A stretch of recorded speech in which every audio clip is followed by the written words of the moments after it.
Thanks for checking out the Disaster Dog podcast, where we talk all things canine, urban search and rescue.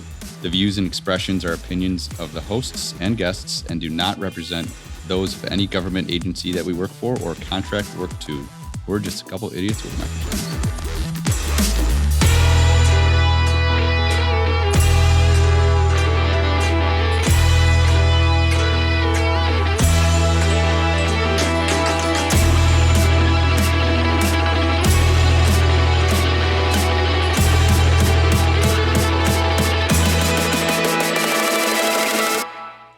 Welcome back to another episode of the Disaster Dog podcast, where we discuss everything canine related to urban search and rescue.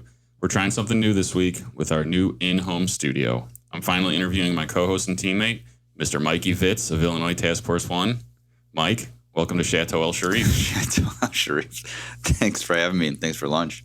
Yeah, well, thanks for coming and fixing my garage door, because that was becoming a nightmare. So yeah. Thanks, man. Appreciate it. Happy wife, happy life. Exactly. So everybody, we're trying something new with a little home studio recording. We were donated some equipment by Fabian of Found and Dog Tribe.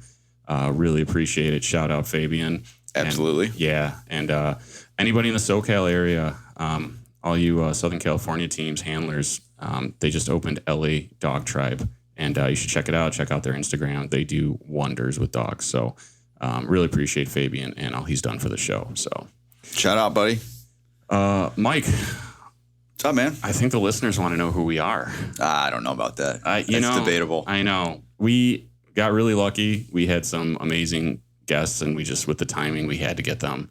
Oh yeah. On, in the studio and on the interwebs for people to listen to, but people want to know who we are. Yeah. So this is easier because we don't have to dine them and wine them and dine them. Yeah. Take them out of the town. Yeah, exactly. Before the episode. Bribe them to be on our show. Yeah. So, but dude, let's do this rapid fire that we've kind of been doing with everybody else. Let's roll. Yeah. Who are you? Our listeners want to know. What do you do for work? Which listeners?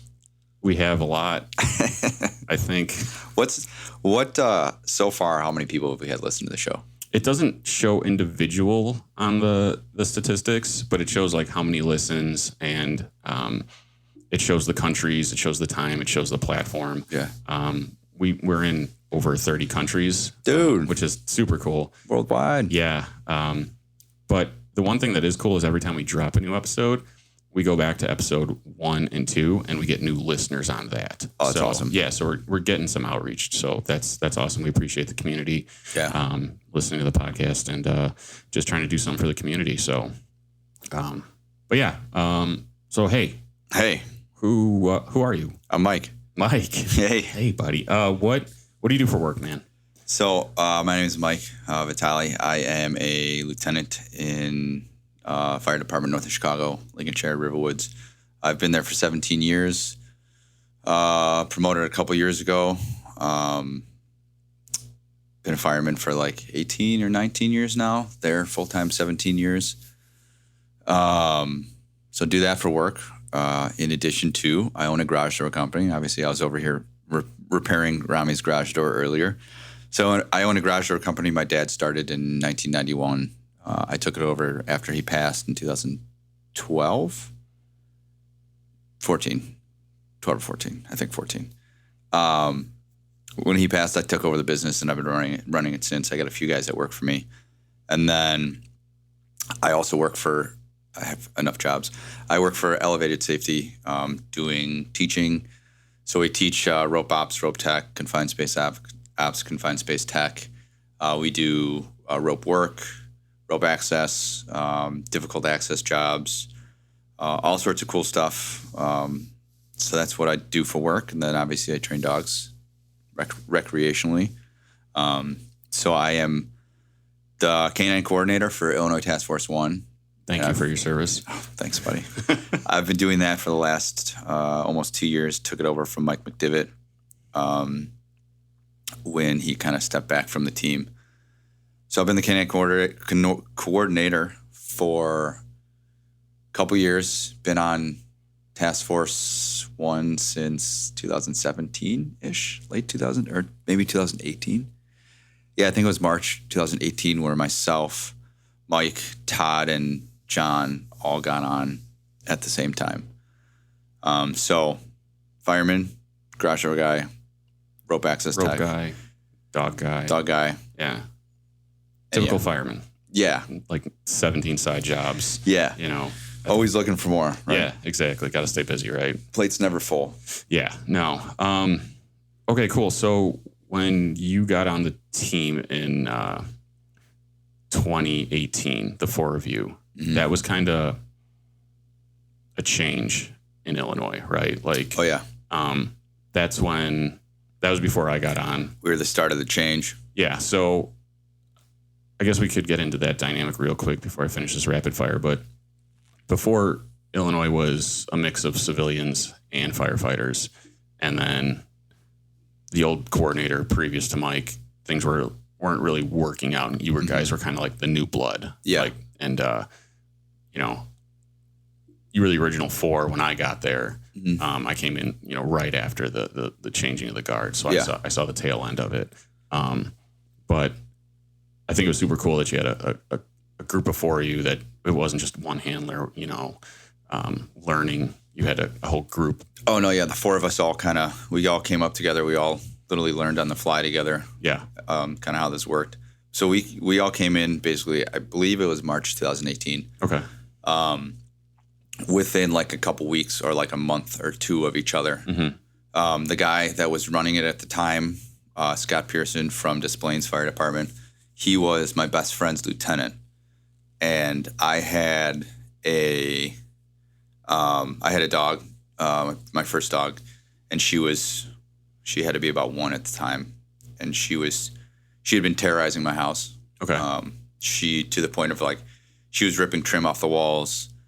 She was raising hell. She wouldn't stay put doing it. It was just, I needed help. Yeah. So found her a job, basically. She needed a job. Yeah. And so my buddy was like, why don't you reach out to my lieutenant? He runs a team. So I reached out to him. When I reached out to him, he's basically, at the time, the way that the team worked was like, come out with your dog and we'll see if your dog will work for what we do.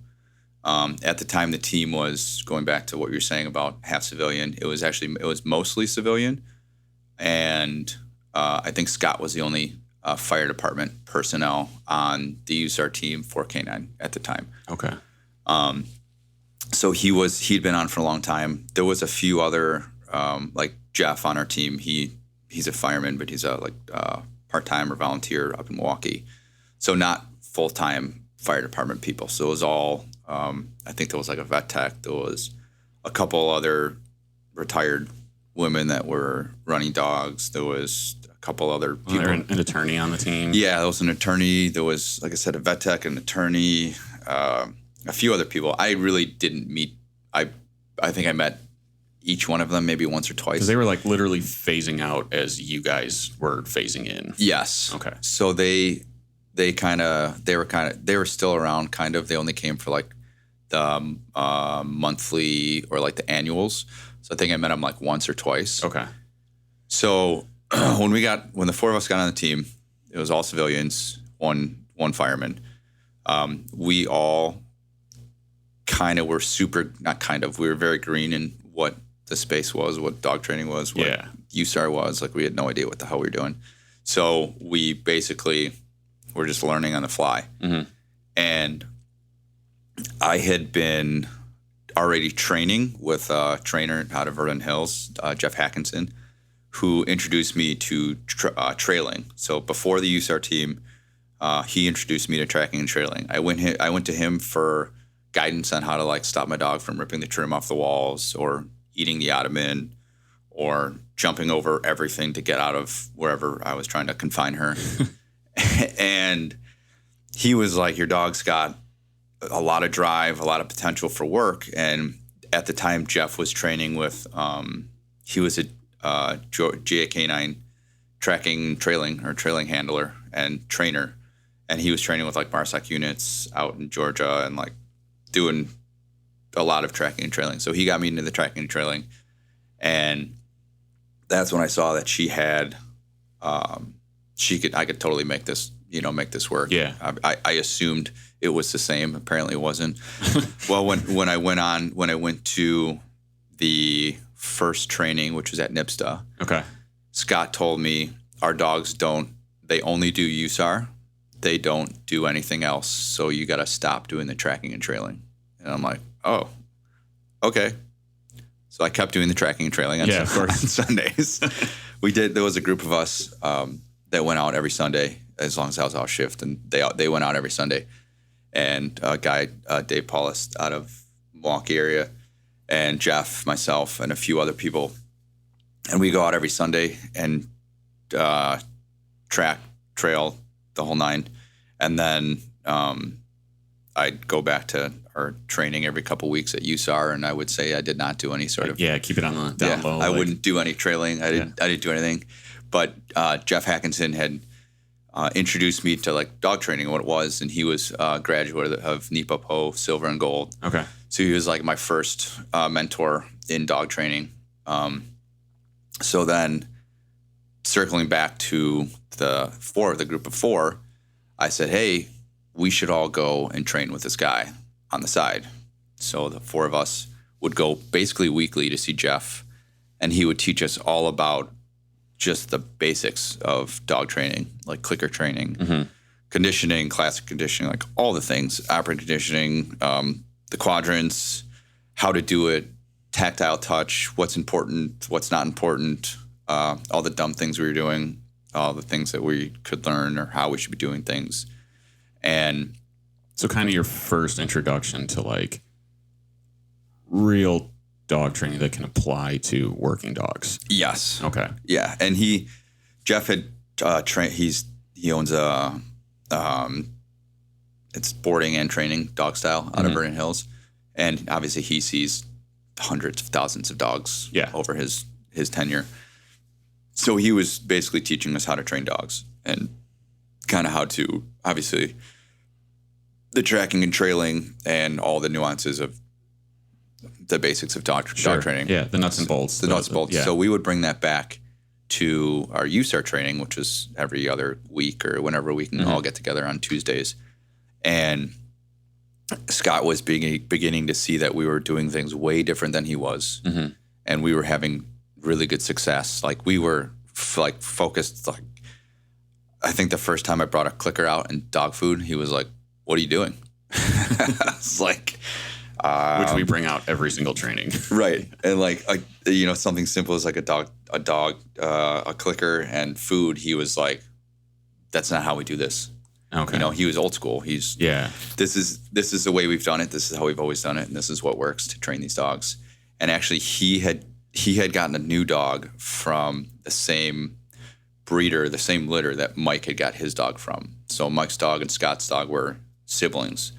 So I didn't know that. Yeah. Oh. So Runa and Talon. Yeah. I believe they're siblings. I'm almost positive they're siblings. Okay. So, and that's how Mike got on the team, because Mike was friends with Nick Wolf through his SWAT stuff with Kane County. So he knew Nick Wolf because all the police things, and then the dog, and so one thing led to another. Mike got involved with dogs, and then again, we're all in the same group now, and we're learning how to train dogs, and we're bringing it back to training. And he's like, "No, we don't do that. We just take the dog and make him do it." Yeah, more or less, and more we're like, old school compulsion instead of And it worked, but we could tell like his dog was not happy doing it. Sure.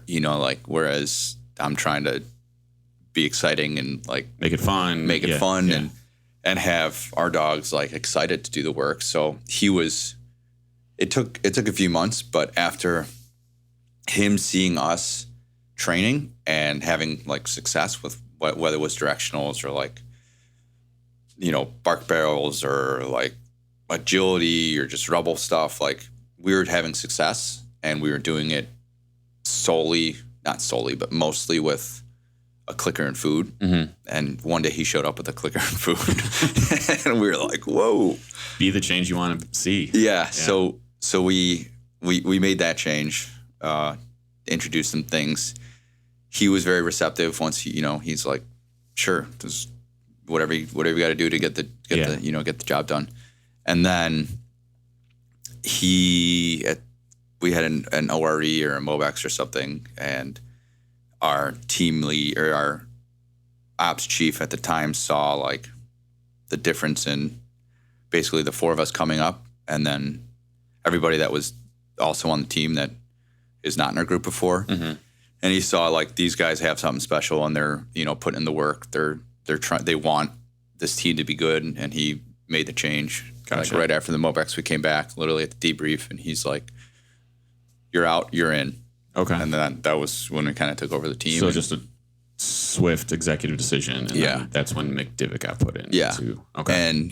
And we all agreed after I think specifically that MOBEX that we had handlers on the team that couldn't do anything else. We saw the value of like all of us being, technical rescue techs, having like multiple other skills, just getting it in the fire service. Mm-hmm. Like we went to the MOBEX, we set up tents, we cleaned. When I was on my 12 hours off, I was assisting with the rescue guys, setting up tripods and doing rope nerd stuff. Yeah. And then I think that's also what our bosses saw at the time was like, oh, these guys are, like they understand it. So then once Mike took over, we made the push to like, hey, if we're going to bring more people on, it's got to be fire department. And it kind of, like the civilian handlers at the time they didn't like that. And that was like basically the end of their tenure. Yeah. They kind of all just trailed off when we took over. Gotcha. I mean, obviously there's tons of civilians, and I think we could probably do a whole episode on that. Mm-hmm. I think, the push and the recruiting and retention, it's hard, but also difficult for firemen, right? Yeah. Getting the departments on board and yada, but there's a lot of, I mean, a lot of legwork and like red tape. But, I think it just sounds like the civilians you had weren't the civilians that would probably work on any team. Right. And like Jeff's still around. Jeff's been an asset. OG. He's been an asset to every single one of our handlers. Yeah. Like from experience to like deployment experience to dog training experience. Him and his wife both have raised many dogs, had many working dogs. So like his experience and him as an asset to our team has just been invaluable. Yeah. And he's another guy that when he started training with us, I would say he changed the way that he trained a little bit, and the way that like, some of his skills and techniques were refined based on what we were doing and who we were seeing and the trainers that we were, bringing on. Like after Mike took over the team, I put a proposal together to bring Jeff Hackinson in. I think it was once a month or like quarterly. Yeah. To our trainings to basically work with us and like on site at the rubble pile or at NIPSTA, to be there to like help us fix problems that we were having. So, and Jeff saw those things and he made changes in the way that he was doing things, I think. And obviously we've all grown from there, but I mean, he's a civilian. He gets it. He's been around. Like there's plenty of good people out there. I think just the group we had at the time were not the right fit. Yeah. And then we just comes down to the individual. Yeah. And from there, we just kind of gave it we should try to do this with fire department personnel as much as we can. And we've had a bunch of people come on, and now we're at 10 handlers. 10 handlers, all fire department. So awesome. It's been good. Cool. Well, yeah, awesome. That's I didn't know some of that history on the team, but appreciate it. So there was a lot. There was a lot that happened in the first like 2 or 3 years with the four of us that changed. Obviously, like the projection of where this team has gone. So yeah, absolutely. We can get into. I mean, I think the evolution of this team, especially talking to other handlers from other teams in the area and having seen the reputation go from where it went to where it is, is kind of a testament to the hard work of that change, because change isn't easy, right? Oh, but, the four of you were able to kind of set the groundwork. And now everyone's kind of seeing the fruits of the labor. Yeah. So, and a lot of on to second dogs, and some handlers left. But no, it's awesome. Appreciate you, going over the history of how you got on, and so, very cool. So let me jump back into this rapid fire. And this is your question. You love this question. So what does your morning routine look like? Going to work. If I'm not working, I'm sleeping as long as I possibly can. I don't know how you do that. Good for you. And depending on the day of the week, Caitlin will. Who's that? Who's Caitlin? Caitlin's my wife. Okay, my wife. So Caitlin will, if I'm off, she'll let me sleep as much as I can, or as much as if there's nothing I need to do, she will let me sleep. She'll take care of Millie, which is my child. She's 3.5. Nice. She'll take care of her, get her to school or get her to daycare, and she'll go off to work, let me sleep. If it is a day I'm working, get up at 4:30, downstairs, let the dog out right off the bat, let him out, start the coffee or mud water, either one of the two. Mushroom coffee, okay, yeah. Gotcha. Switched that recently. I like it. It's Nice. enjoyable.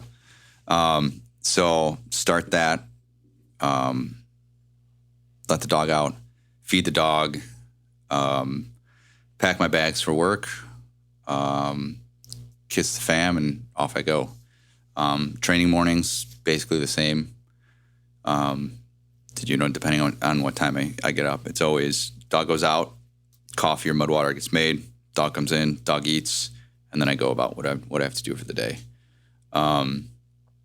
On work days, I always go to the firehouse early and work out.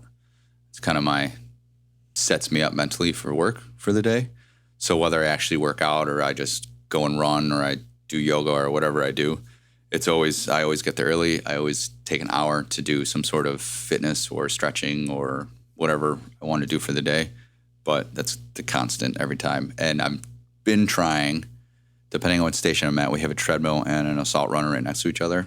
If I'm at that station, the dog comes with me. And on the days I run and the dog runs next to me. Oh, nice. It works sometimes. Buddy workout. Yeah. Nice. He's actually getting pretty decent at it, so nice. He's understanding. All right, so you kind of checked off what your dog's morning routine looks like. So he goes out first. He goes out first right off the bat. You get the coffee or the mud water going. He jumps on me. He annoys me. Yeah. So get off me. Okay. He does not. He's allowed upstairs, but he does not sleep upstairs. He sleeps in the front room of our house, not in a crate or anything. Just the front room is gated. So the front room's gated, and then the kitchen and living room, everything is separate. So he's in the front room. That's kind of the dog room, and workout and foyer and all the things in one. But he's not allowed. He doesn't sleep upstairs with us. He doesn't sleep on the couch or any of that. He's in his front room. He's got his own little area. And he's out of the crate now? Yeah. At the firehouse, mornings are similar.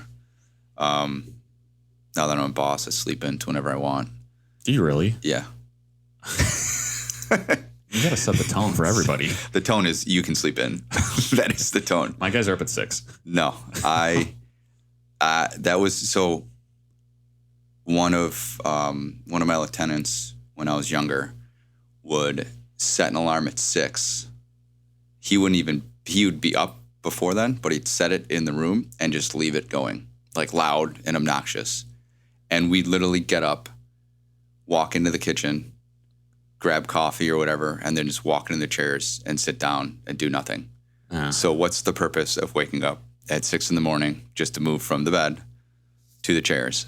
So, okay. I think depending on what your firehouse setup is, before for us, it was not that we get it anymore. We used to get the newspaper in the morning, make the coffee, empty the dishwasher, fold the towels, right? Yeah. If it's winter, we clean out the back of the ambulance, stuff like that. Just all that stuff's still getting done. Okay. I'm just not doing it.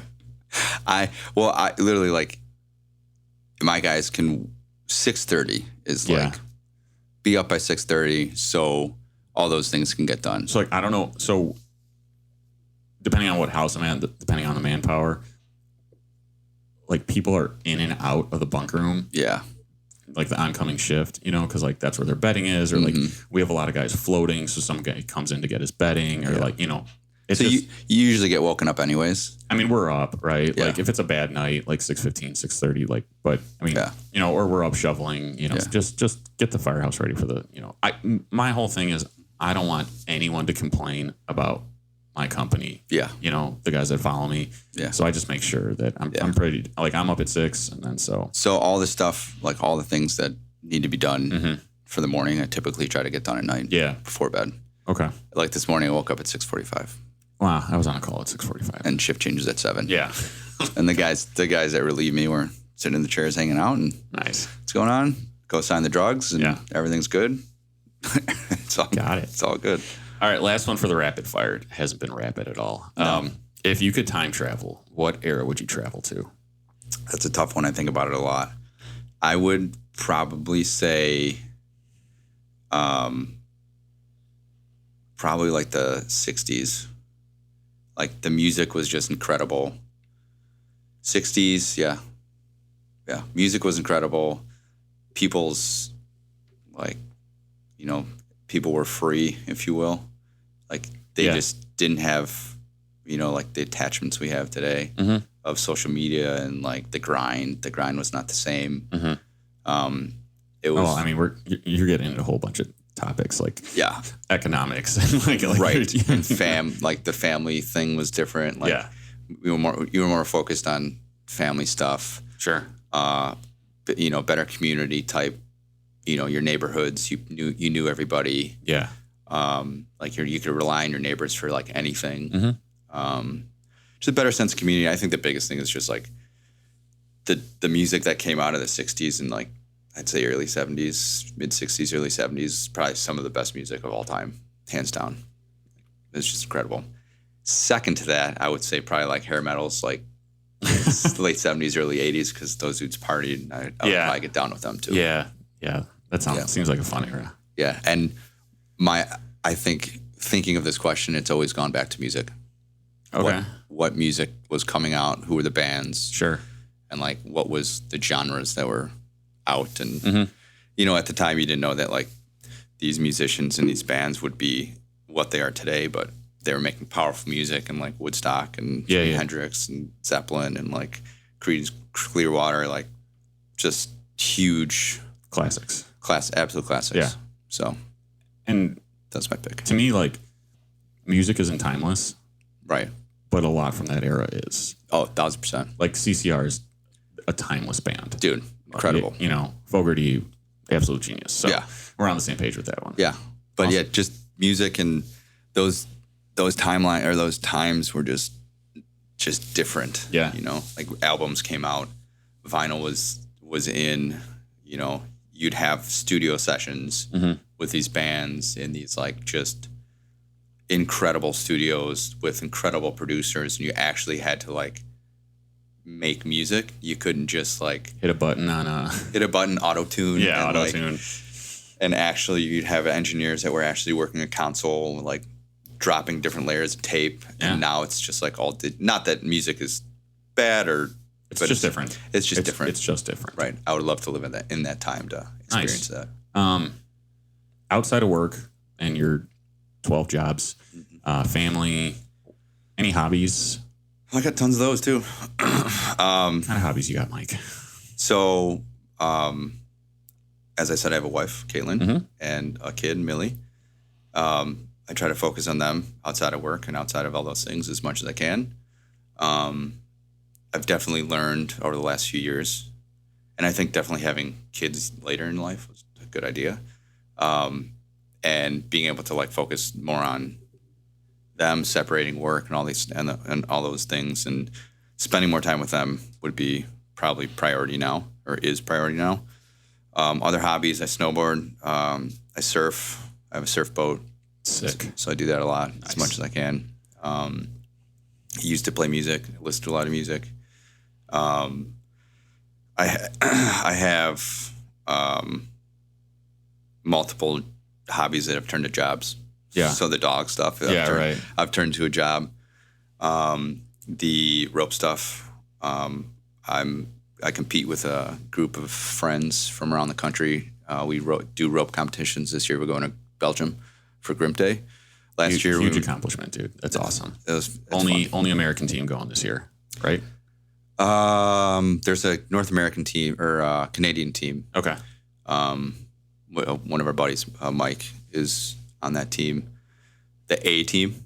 Get it? The A team. A team. Is that their name? Yeah. What's the name of your team? The Yardbirds. The Yardbirds. Yardbirds. Nice. Yes. So compete internationally in rope rescue. We've done Brazil, Spain last year, and Belgium this year. So I travel a lot. I was just in Denver last week for training with our team. So we train like basically quarterly in a different location. So that's a hobby related to work. So was it jobby into hobby or hobby into job? Jobby. Yes. Just both cross borders. Yeah, both ways. Yeah. Cool. All right, man, let's get into dogs. Cool. Tell me about your current dog. Coda's 3. He is a German Shepherd from Morkenhouse Kennels in State College, Pennsylvania. Amanda Homan was a breeder. I got her information from Caitlin from Minnesota because I don't know if they had a dog from there or like a friend of a friend had a dog from there. But I was looking for a shepherd after my dog we were starting to phase out my first dog. Mm-hmm. So Coda is a German Shepherd 3. Recently he certified live find. Was that last year? Yeah, last year. He's a lot of dog. He's a lot of dog. He's a lot of dog. He's a lot of dog. Yeah. He's fun. I think he's really starting to get into his like groove now. He's still annoying and he still drives me nuts. And he still jumps and knocks you over and overpowers you and to lick your face. And, yeah. And he's a huge pain in the ass. Yeah. But he's a good dog. He is. He's a good dog. He's got all he's phenomenal genetics for work. Amanda does a great job with her litter. It's the first dog we've had from her, and now we have 2 dogs from her. And then Minnesota just got a dog picked up this weekend from Amanda as well. Nice. So yeah, so Amanda does.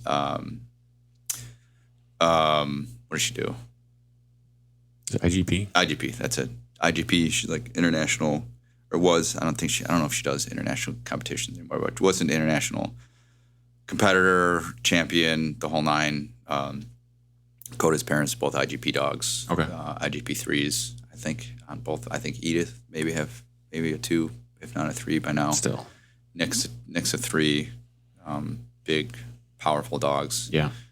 He'd probably like doing that better, but he's doing really good at what we do. Yeah, he's a great dog.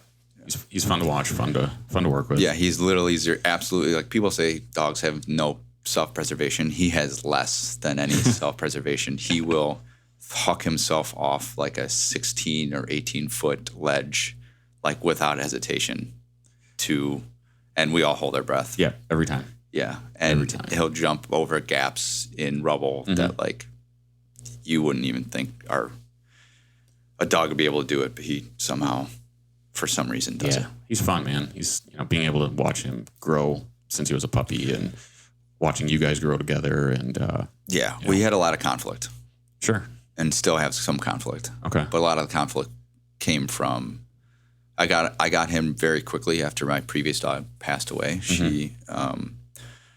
She had bad kidneys and she went into kidney failure when she was not even 6. So she's like 5. Yeah. She was about to turn 6. So she didn't even make it to 6. Yeah. So I got him pretty quickly after, and I probably should have waited a little longer. But Amanda had a litter. We had started a side team, which was starting to blow up, and we just needed to get another dog on the ground and get it started. So we had a lot of conflict and still have a lot of conflict, a lot less now. And even like when I've trained with like trainers and Fabian and stuff, and he's been like, just let the dog do dog things. Like, just let him go. Yeah. Like, take a step back. Like high expectations, wanting them to be something, and putting a lot of pressure on. And I think as we were starting, like as he was getting older, like 1.5, I think I took like a couple months completely off of dogs and just let him like because I never let him be a dog. It was always training, and like I needed to like hit, like I need him to do this by this time. He needs to do this by this time. Like I always set goals, and I wanted him to hit those, and I never gave him time to just like be a dog, exist and be a dog. Yeah. So when I'd give him time off, he would come back like so strong. And like just recently, I haven't done any tracking or trailing in like I'd say 2 months or so, and we came out last Tuesday, and he just crushed it. So yeah, man. I mean, you gotta. Sometimes we don't realize that while they are phenomenal performance animals, like it's like going to the gym, man. Sometimes you just got to give yourself a break from the gym. You know, let your body heal. You know, let things heal, and you come back stronger. Literally, you just come back stronger. Yeah. So that was one thing that I definitely learned, and I think we all kind of do that now. We set very high standards for ourselves, but we also realize that like sometimes we have to just let the dogs like not put so much pressure on them. I struggle with it because we want to be successful. Yeah. I mean, I still struggle with it. I think it's something that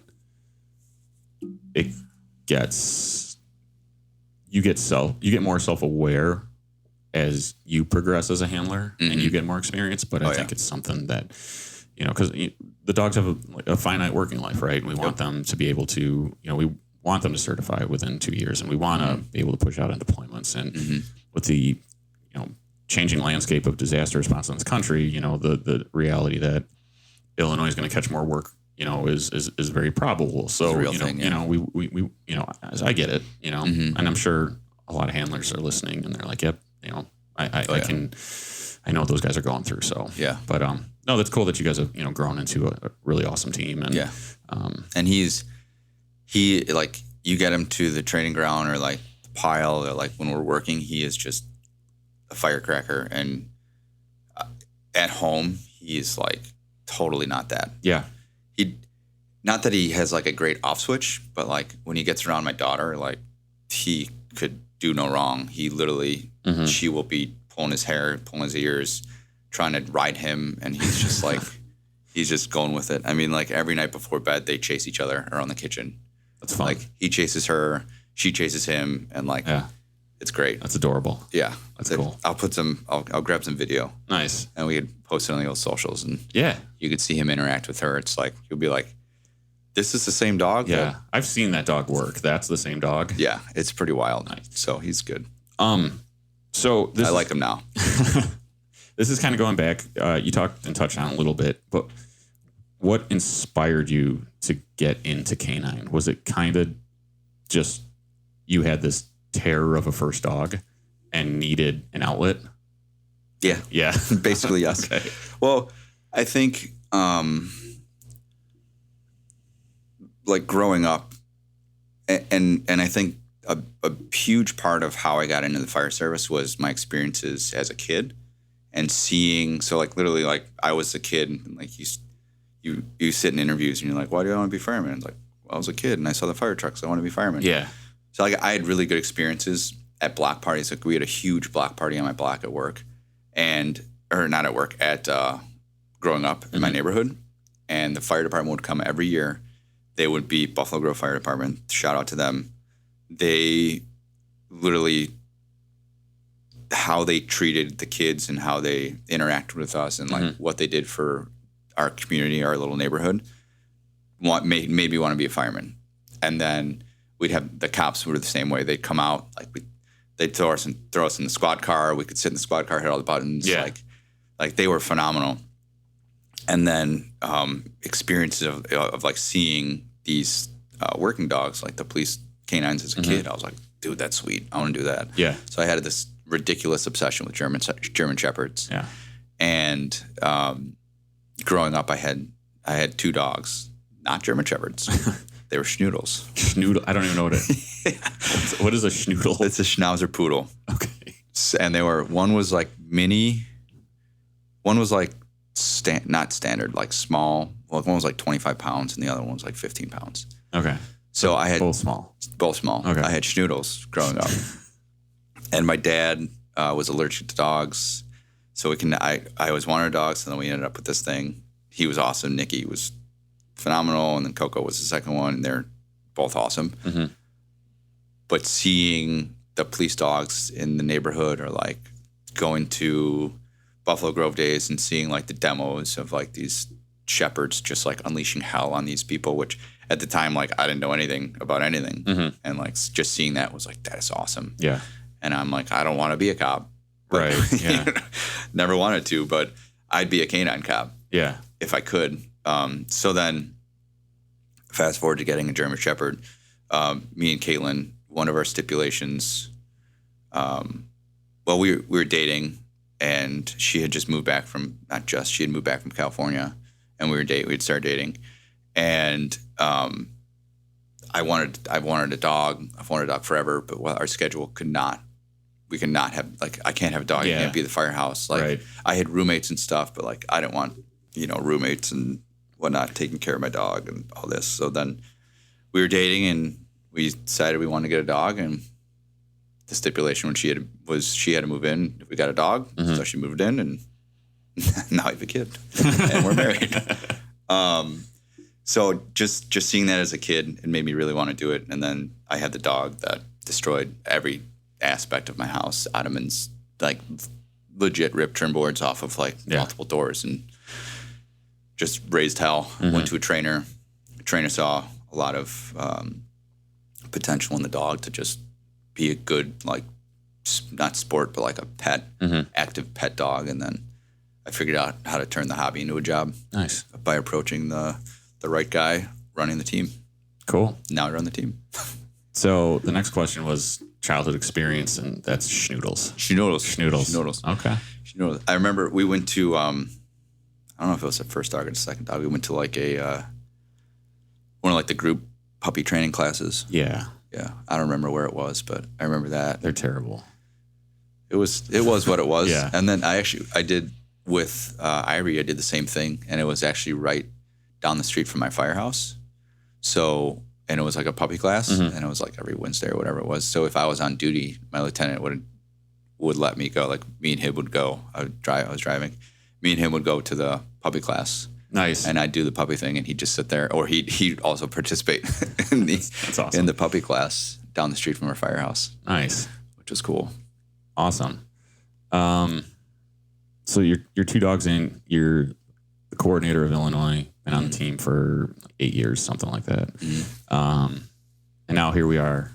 Start a podcast. Yeah. So why did you want to start this podcast? And what are you excited to talk about?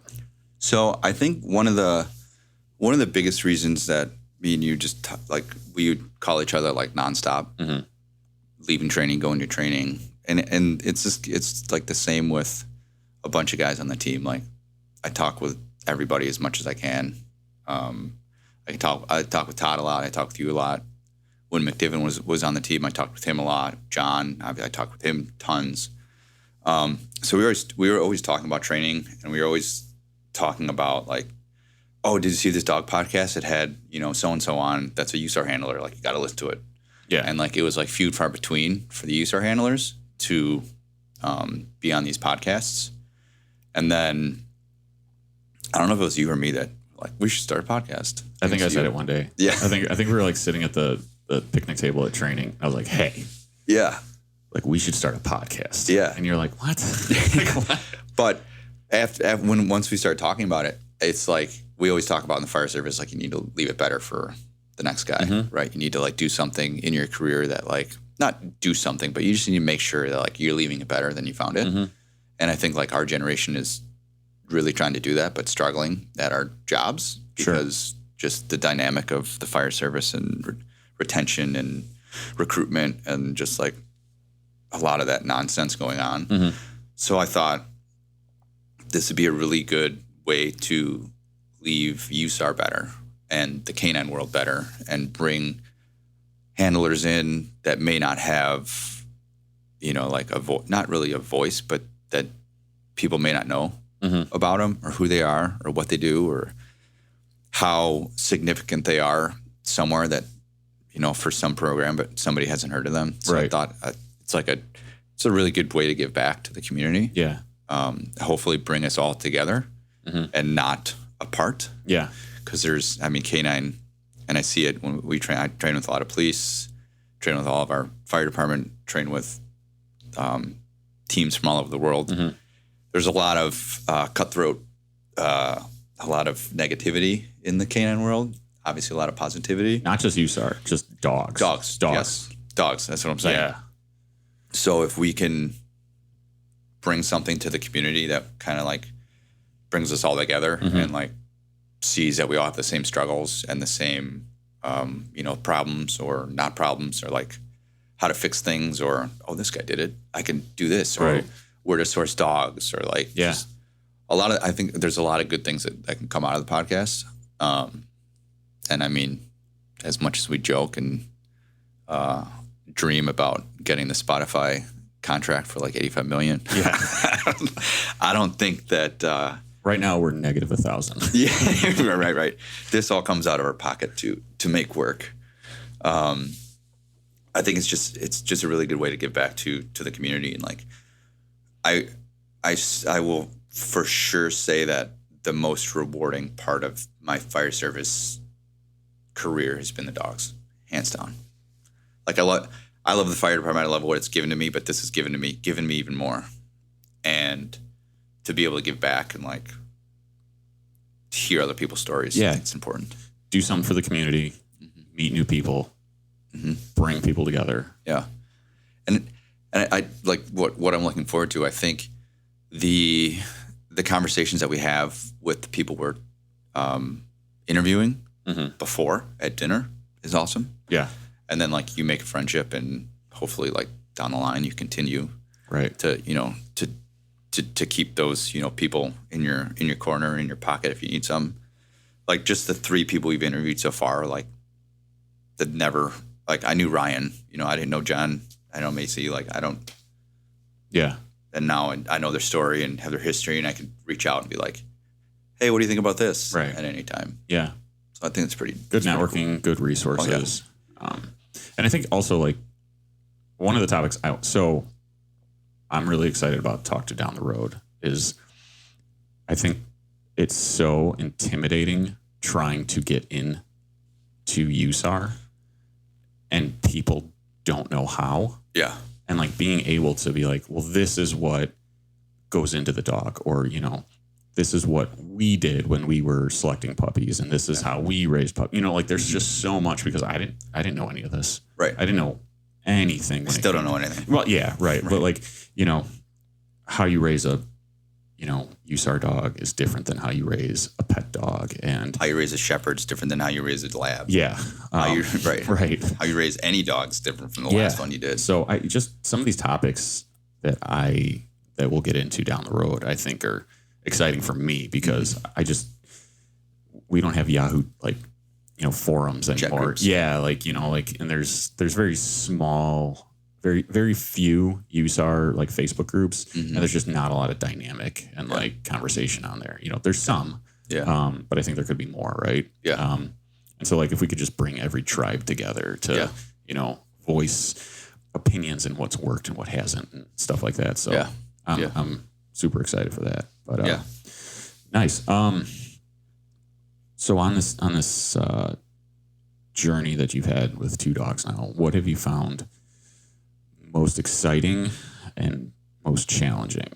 And I know you've had some challenges. Yes, all of it. Yeah. I think that learning that each dog is so different, and how to approach each different dog, because we've brought up a bunch of dogs now, and learning, and like we talk about a lot, like we're really, really good as a team at stepping things back and bringing the criteria down so the dog's successful, and learning that, because that's going to pay dividends later. Like you don't have to step it down as much, or you get to a point where you don't need to step it down at all. You just give them another run at it, and they just crush it. Yep. So just our team's ability to do that has been, that's a learning curve in itself. Obviously having my first dog get sick early and pass away was devastating. Getting a new dog that was everything I didn't need as a dog really kind of shaped me a little bit. Like he was just the worst puppy of all time. Like he was. I get it. Yeah, he was like, it just biting, he's what he's supposed to do. He's biting all the time. Yeah. Jumping, like aggressively attacking me for no apparent reason. Yeah. This is how our relationship started. Yeah. Myself and Todd drove straight straight through the night to State College to pick up the dog from Amanda. I didn't get a pick or anything. I just said I don't want a brindle dog. Mm-hmm. And I wanted a female. So she said, showed up. This is your dog, male dog. He's all black. He's not brindle. Here you go. I said, I wanted a female. She said, well, this is your dog. This is the dog you need for what you got to do. Okay. Thanks. Thank you. So I hung out with her for a little bit. So within 10 minutes of leaving her property, we're in the car, dog's in a crate, right in the back seat. Me and Todd are driving. Literally within 10 minutes, I don't even know if we even left her driveway. The dog just starts puking everywhere in the back seat, like projectile vomiting, like through the wire crate, like all over the back seat. So that was our first 10 minutes. Welcome to the show, kid. Of our relationship. So I've learned a lot from both dogs. I'm still trying to learn patience. That's one of the things that's like very difficult with dog training. I think we're all getting better at it. Mm-hmm. But you stand there, you're having the dog work, and it's like it feels like 6 minutes, and it's been like 14 seconds. Yeah. So just patience and like setting the dogs up for success. But yeah, it's been a pretty cool journey. Like I said, the dog thing has been like the most rewarding part of the fire service for me. And for sure, like my first dog and getting into the USAR team and group and dog training and stuff, like absolutely saved my life. Like, yeah, when right after I got on the USAR team, my best friend that was pushing me to get on the team, he died in a motorcycle accident. Mm-hmm. So I literally went like 1,000% into dogs. And had I not, I would have went like 1,000% into drinking or other things. Some other way to cope. Right. Yeah. So I like used the dog and like training and like consistency in training to like keep me focused and, keep my mind right. And then like literally almost a year to the day, one of my other best friends died in an accident. And like same thing, like she was so in tune with me and she knew like when things were bad and like she could like just obviously like everybody has these stories about like dogs and changing their life and like saving their life and all that stuff, but like she wholeheartedly did. And if I didn't have the dogs and the program, like I don't know where my life would be now. So as big of a pain in the ass as the dogs have been, it's been definitely a game changer and like it totally changed the trajectory of my whole life, like for sure. I think it's, I don't want to say, I mean, obviously responsible, but you being able to recognize that you could be in a dark spot and knowing this is the outlet I have to focus on. Yeah. Because if I don't, the demons will come over me. Super dark places and like went to the dog because I knew that she needed work. Yeah. And so you did it for her, but also in return helped yourself. Yeah. And like it was the same way with her, like front of the house was the dog room. The rest of the house, dog was not allowed. She was like, we've been pretty slacked with Coda, like him coming upstairs into our bedroom and like Millie's room and stuff. Like he comes upstairs sometimes, pretty often, but like he's not allowed to like hang out up there. Whereas her, she was never allowed. I mean, she gained the kitchen and living room, but like that was it. she was in the front room and downstairs, like never step foot upstairs, like never. Like she tested it like once and we're like, not a fucking chance. And literally the day of Paulie's accident, I was at the ICU overnight, and then I came home in the morning to sleep, and I literally walked up, like, you know, said hi to the dog, walked upstairs. She followed me upstairs. Didn't even like right behind me, and she'd never ever done that. Yeah. And she came upstairs, and then from there on out, she slept on the floor in our bedroom. So yeah, it's been, the whole journey's been challenging. Not just with dogs themselves, but obviously all the other outside things, but totally brought me to good spots and where I'm at now. Changed the whole trajectory of my career, my life, the whole thing. Well, while it's a heavy conversation, it makes me happy. Yeah. You know, that you were able to devote time into a good thing that, led you to be in a positive place and and a successful place as well, right? Did you ever think you're going to be the coordinator, you know, when you first jumped on, and you know, so like, and being able to, you know, continue a solid program, and so I'm glad you train dogs. Yeah, so it's fun. It's good. Like I said, most rewarding thing I've done in the fire service. Yeah, it's cool. It is cool. Any aha moments? Like, I know you were doing tracking and trailing before you got into USAR.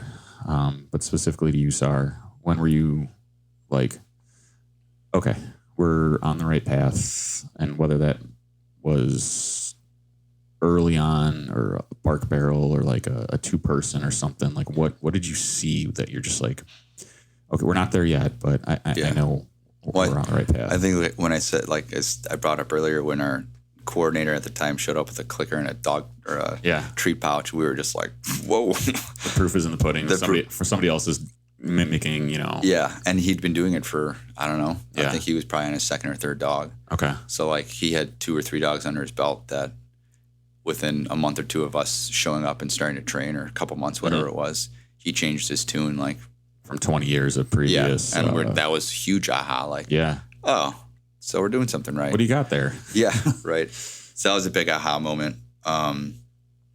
Also, under his tenure, I think we all tested. We all went for an FSA, and I think all of us failed. Johnny Valentine was the only one that passed. And that was like we were nonstop preparing for it. Like all of us, like we had a trailer with all the agility stuff. We'd literally drag it around like all over. Right. Yeah. And we'd set it up like anywhere we could. Able to generalize, you're doing this wherever, that kind of thing. Like we were prepared, and it came down to testing, and it just didn't work out. Mm-hmm. So that was like a big aha, like how can we fix the issues, the shortcomings we had, or was it something that we can't control, like our attitudes and like our body language to the dogs, and like realizing that like they literally read you without you having to do anything, and seeing that, like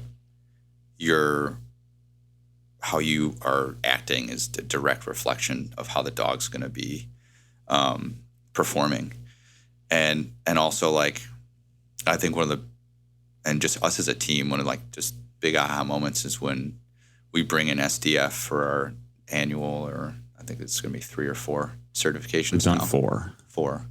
And like bringing them in, and then having these people that see hundreds of thousands of dogs testing throughout the country, training, all this, like having them tell you that your program is solid is like, oh, so we actually know what we're doing. Ish, right. But I mean, that's a big compliment. Yeah, it's huge. And like that's a huge aha moment, and that really makes me proud. I think the whole team, like around testing, the whole team comes together. Like we invest so much time to get the dogs prepared, and then when we all are successful, hopefully successful, like it's just a team. I think it's it really comes together, and that's like a big aha for like, oh, this Scott has seen thousands of dogs, thousands and thousands of dogs. He's been in the USAR program forever. He's chair of the FEMA canine group, and he's telling us that our program is top notch. It's like, oh, solid. It's a good feeling. Yeah. And I think honestly, like career wise and like obviously certifying a dog and working that hard is one of the best moments, right? Mm-hmm. And then the next best moments are when your teammates pass. Yeah. And you just see like the relief, the happiness, like the tears of joy, like, all that pressure that just comes off because you're working so hard. Walking off the pile with just tons of swagger. And you're just like, yeah. But like I always said, like I want to win, but I want my team to win too. Mm-hmm. And being able to be a team and be there for each other and, celebrate with each other. And I mean, it's a moment I'll never forget. Oh yeah. Yeah, absolutely. Having the team to come together for months and months to prep, and then seeing one of our team members come off the pile and just crush it. Mm-hmm. It's just there's nothing better than that. Yeah, I love it. Yeah. Speaking of training, getting ready for tests and stuff like that, in terms of like programs, classes, events, sites, what have you attended? What have you been to? What has helped you gain some experience and knowledge and get your dog to the right place? 2 certified dogs now. So I've been to a few. I've traveled a few times. Obviously, you've traveled far more than I have. Recently, we went out to CRC's new program, Call Point Canine. Call Point in Missouri, and I had no idea how Coda was going to be, and he went out there and crushed it. Mike sets up like phenomenal training. So I had been to fall ball previously. That I think all of us as a team, when we went to the first fall ball we went to, was like a huge ey opener as to the shortcomings in our training and how to fix them. And having great the people that were helping us like set up each scenario. like the cadre of cadre of instructors, not so much instructors, but having them have new eyes on your dog is phenomenal, just to give you different perspective. So both the CRC's events have been amazing. I think that the biggest thing that has shaped our team and the direction that it's gone is going to New York to train with Scott and Anthony and for New York Task Force 1 with the ESU guys, the whole crew. That they are the best group of handlers and cheerleaders that I've had the opportunity to work with. Through them, we've gotten built relationships with our Canadian friends up in Toronto. Yeah, Canada Task Force 3. So the Toronto guys, having them come out once a year or going somewhere with them to train and having them put eyes on your dogs and your program and see where you're at, what you can work on, how to improve. So just going to different places, forming the connections with the different people, having those, people you look up to and that mentor you, saying you're doing a good job has been great. But as far as what you need to do is you need to get out and go train at different places with the people that have the programs that you want to emulate, right? I was absolutely blown away what the ESU dogs can do, absolutely blown away. So you tell me they're street patrol dogs, they do narcotics or explosives, and then they're USAR dogs? Yeah. Yes. They bite people. Yeah, and they're capable and confident and just crushing it, doing all of them. Right. It's wow. Yeah. That's unreal. Yeah. And then also the Toronto guys, they come from both. They're all police officers, and they come from both sides, have multiple dogs, and having people that have the experience to put eyes on your dog or your training problem or whatever has been the most. I think has helped me the most grow as a handler and semi-trainer-ish. Yeah. If you want to call them that. Yeah. So, Okay. yeah, get out, train in different places, have people that you look up to put eyes on your dog. Yeah. And if you like any of the people we've brought out through SDF, Kate has been amazing at setting up our tests. Any of the people that we're evaluating, any single one of the evaluators, if we called them today and said, hey, can you come next week or next month or this summer and just kind of get eyes on our program and our new dogs and this and that, they would not hesitate. No. None of them. Yeah. Like they would all be like, sure. I mean, and we've had some great evaluators come through. Yeah. So we really have. We've been extremely lucky. Yeah. I mean, New York alone, Scott, Anthony, Christina, Monica, Teresa McPherson, what was it? Sue McManus, I think, from Tennessee as well. Or we've just been so extremely lucky with evaluators that aren't going to BS you. No. Scott is definitely not going to BS you. No, but they want you to do well. And they want you to be successful. Yeah, they want you to be successful, but they're not going to BS you. And, and they'll say, they've all been super clean tests. But afterwards, they'll tell you what you got to work on. Oh, yeah. And we've been able to do workshops with Scott afterwards. And I think, he'll put eyes on a young dog, a young handler for us, and give us his ability to diagnose something that quickly for us to work on the next 2 months, I think has been really eye-opening and something that we'd all like to get to that level. Yeah. But it's just been extremely helpful for our team. Oh, yeah. So it's huge.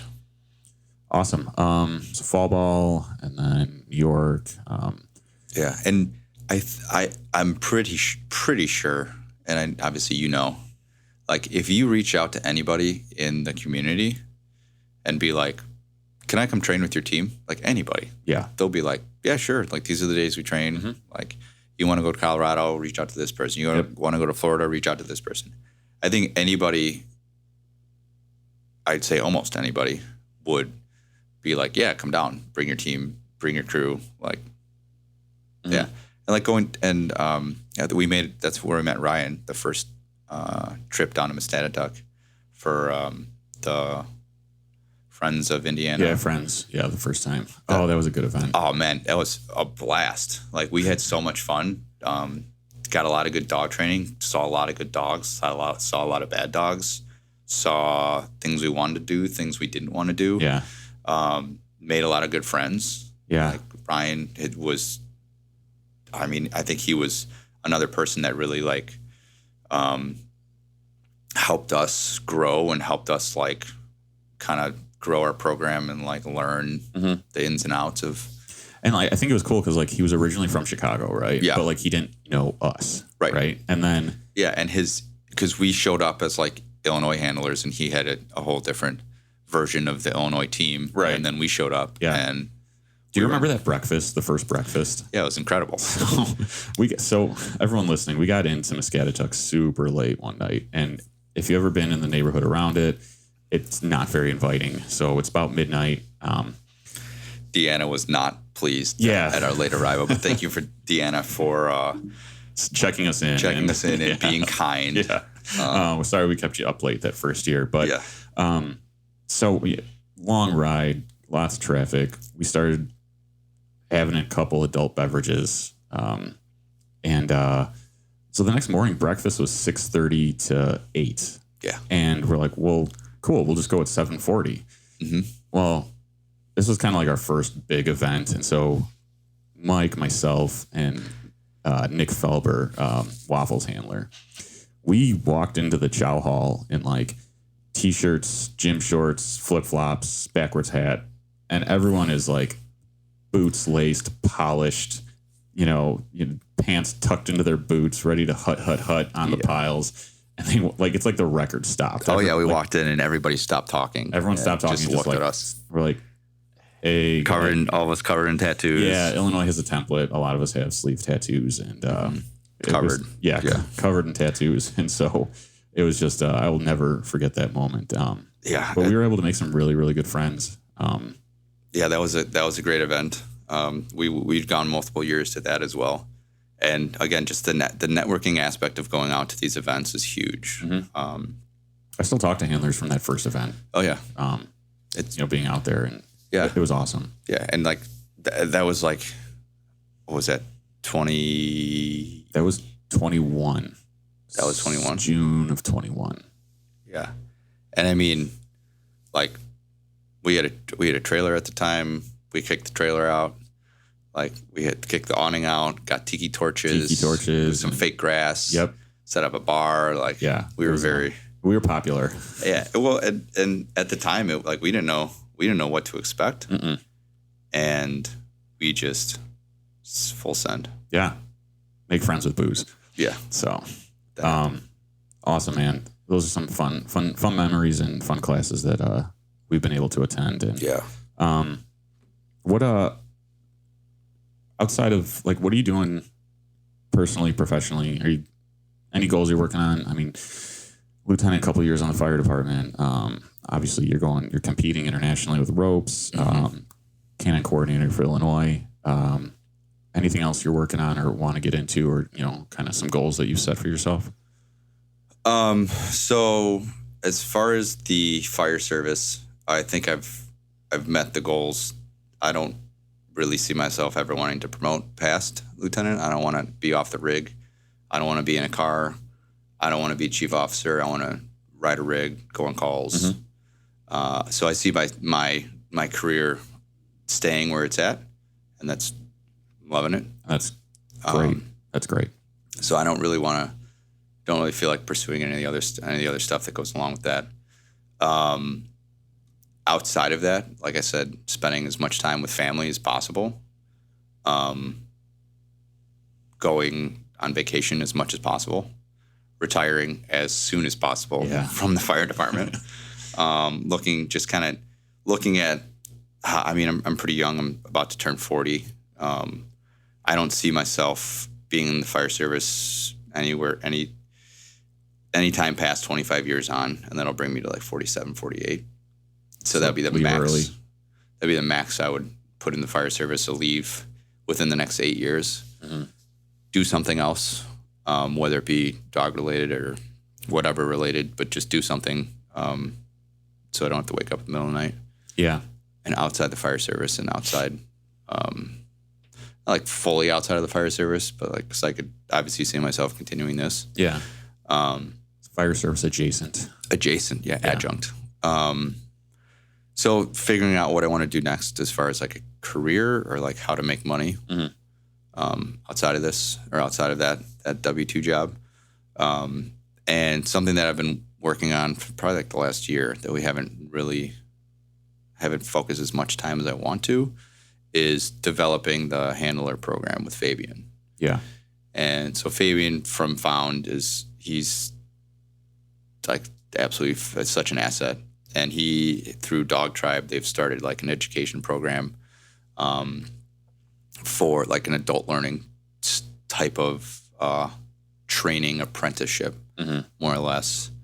And I really want all of our new handlers to do that. So like when we bring on our next handler, I want them to go with Fabian and do a full, like, whether it be like 2 weeks or 40 hours, 80 hours, whatever, like set a number. Like a full immersion. Like an immersion full into like handling dogs, taking care of dogs, learning how to do all of that.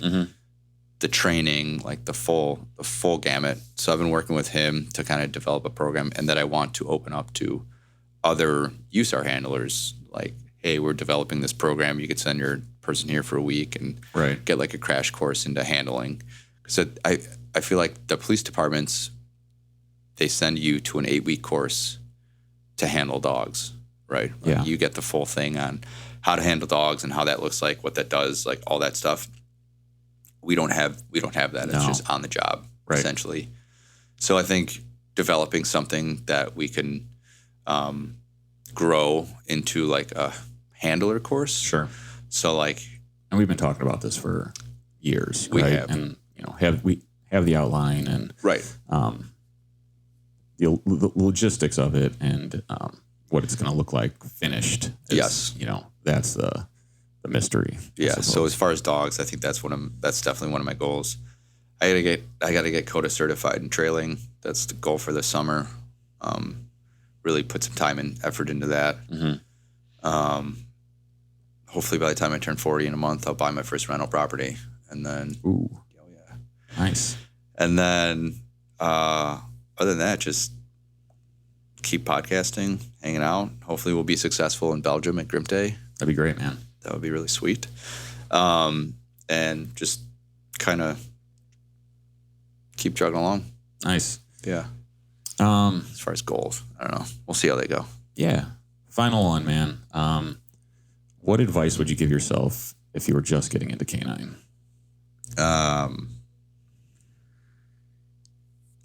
I think just refer to episode 1 with what Ryan said. His answer to the question was like top notch. Kind of the things that I've been talking about through this entire episode. Putting yourself out there, learning from people that are successful and have experience, and going outside of the USAR world and seeing actual dog trainers that train dogs and don't take, handler, people have been doing it a long time and like they have a lot of knowledge, but if you have a problem, like don't be afraid to go outside and problem solve to trainers. I would say it's super rewarding. It can be super rewarding, and it should be. It shouldn't be a headache. So if you ever think that this is more of a pain in the ass than it's worth, then you're going about it wrong. That's fair. If you're... It's supposed to be fun. Exactly. So this, like, the dogs need to have fun.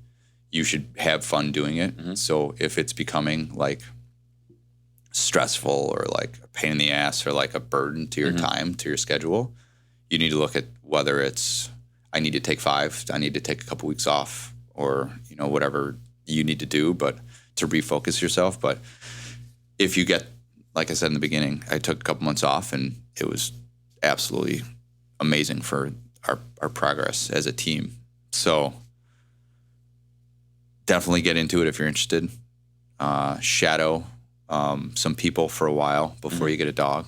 Don't just go buy a dog. Don't buy a dog. Don't buy a dog. If this is something you want to do, recognize that genetics play a huge part. Not any shelter dog can do the work that's required. And shout out to those programs that are able to make that happen. Yes. SDF, obviously huge. Yeah. Caitlin from Minnesota, they've pulled shelter dogs. They're out there. Yeah, they are out there. They do exist. But you have to have a strong network to bake. Absolutely. To find those dogs and make those dogs available to yourself. Yeah. So don't just go out and buy a dog. If you want to get into it, shadow some people, talk to some people, listen to our podcast. But definitely get into it. It's hella rewarding. I've had a ton of fun throughout the 8 years of doing it. So I would say do it. Learn from some people. Get good genetics in your dog. Genetics matter. And yeah. Awesome. And yeah. Cool, man. I think that's it. Yeah, it's great. Yeah. Awesome, dude. Yeah.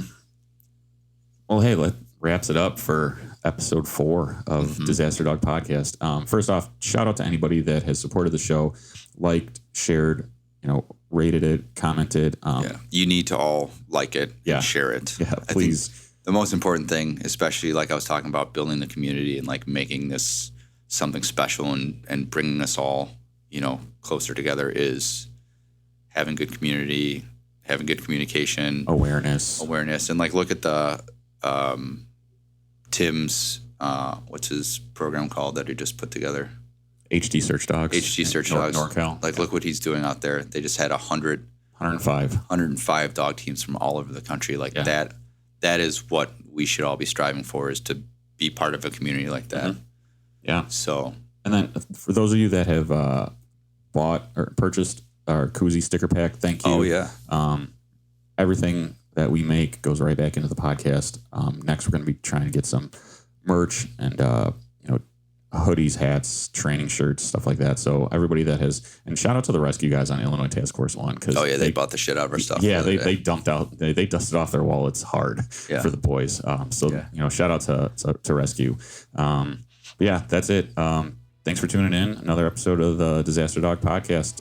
Follow us on Instagram, disaster_dog_podcast, Facebook, or you send us an email, disasterdogpodcast@gmail.com. That's it. I think you got them all. I got them all. You got them all. Awesome. Thanks, Facebook, guys. Instagram, all of them? Yep. All right, cool. Take care. It.